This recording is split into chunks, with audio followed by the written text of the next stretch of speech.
ამ ვიდეოში მინდა ვისაუბრო რა მეთოდები არსებობს, რა მეთოდები გამოვიყენე მე პირადად იმისთვის, რომ ამეწია ჩემი საათობრივი ანაზღაურება. აქ ფიქსირებულ ანაზღაურებაზე არ არის საუბარი, რადგანაც ფიქსირებული ანაზღაურების პროექტები ზოგადად უფრო ხანმოკლე არის ხოლმე, ვიღაც წეს რომ მინდა ამის გაკეთება ვიხდი $500, 1-2 დღე იმუშავებთ, $500 გადაგიხდიან და მანდ არაფერი არ იცვლება, უბრალოდ კონტრაქტი დაიხურება. რაც შეეხება საათობრივ ანაზღაურებას, აქ უკვე სხვანაირად არის სიტუაცია.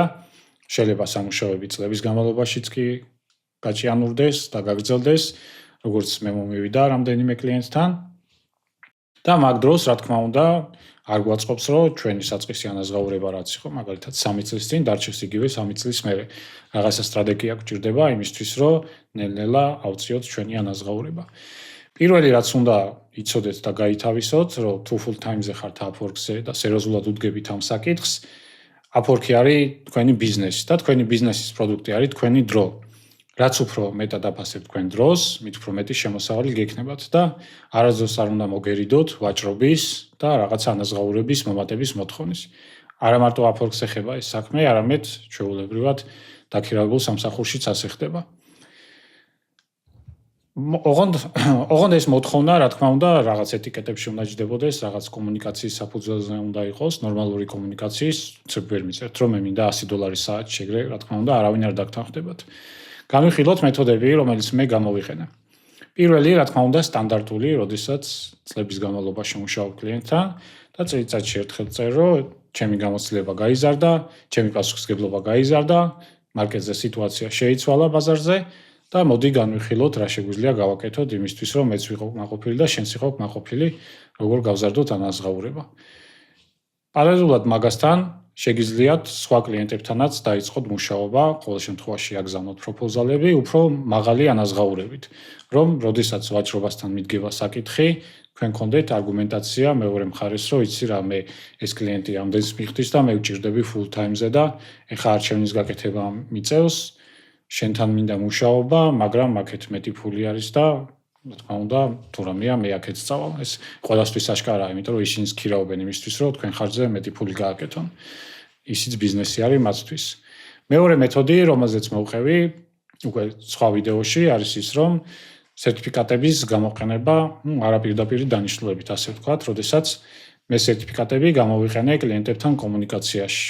და არგუმენტი იყო ჩემი ასეთი, რომ რაც მას შემდეგ რაც სერტიფიკატი ავიღე, ჩემ პროფილზე მოთხოვნა გაიზარდა, უფრო მაღალი რეიტით, ვიდრე ახლა მაქვს და მოდი ჩვენც ვისაუბროთ, რა შეიძლება აქ გავაკეთოთ, რომ ყველა კმაყოფილი იყოს. 3 კლიენტიდან 2 დამთანხმდა ანაზღაურების აწევაზე, ერთს დავემშვიდობე, გამოვიდა ისე, რომ ნაკლებს მუშაობდი, ანაზღაურებას იგივეს ვიღებდი, რაც 3 კლიენტთან დახარჯულ დროში. ანუ ისე მომემატა, რომ იგივე დამრჩა, ოღონდ დრო ნაკლები მეხარჯებოდა. შემდეგი მეთოდი რაც მე გამოვიყენე და ეს ცოტა უნიკალური სიტუაცია არის, ეხება სააგენტოს. როდესაც სააგენტო მქონდა, ჩემთან მუშაობდა ერთ-ერთი ფრილანსერი და ჩვენ მუშაობდით ერთ და იგივე კლიენტთან. მე მიხდი და ის კლიენტი $60 საათში და მაგ ფრილანსერს უხდი და $50. ოღონდ ამ ფრილანსერის თანხაც მე მერიცხებოდა, რადგანაც სააგენტო ჩემი იყო. მე ფრილანსერს უბრალოდ ფიქსირებულ ხელფასს უხდიდი. და ვიცოდი, რომ ეს ფრილანსერი უნდა წასულიყო რაღაც 1-2 თვის შემდეგ. მაგ დროს ვიფიქრე, რომ როგორ გავიზარდო ჩემი ანაზღაურება მაგ ინფორმაციის გამოყენებით და მაგ ფაქტების გამოყენებით. კლიენტს მივწერე, რომ ჩემი პროფილი დიდი ხანი არ შეცვლილა და რაღაცა პროგრესი არ არის და მოდი თუ შეიძლება ასე მოვიქცეთ, რომ მე ჩემი რეიტი გადააკეთე $60-დან $80-ზე და იმ ფრილანსერის რეიტი $50-დან $30-ზე. ანუ კლიენტისთვის არაფერი არ იცვლება, უბრალოდ თანხების გადანაცვლება ხდება, ჯამი იგივეა, რასაც იხდიდა კლიენტი მაინც. კლიენტი დამთანხმდა, რა თქმა უნდა, არანაირი საშიშროებას არ ხედავდა მან, არანაირი მომატება არ იყო და 2 თვის მერე, რაც წავიდა ის მეორე ფრილანსერი, ჩემი ანაზღაურება დარჩა $80-ზე და წელიწადზე მეტი ვიმუშავე იგივე რეიტით მას შემდეგ.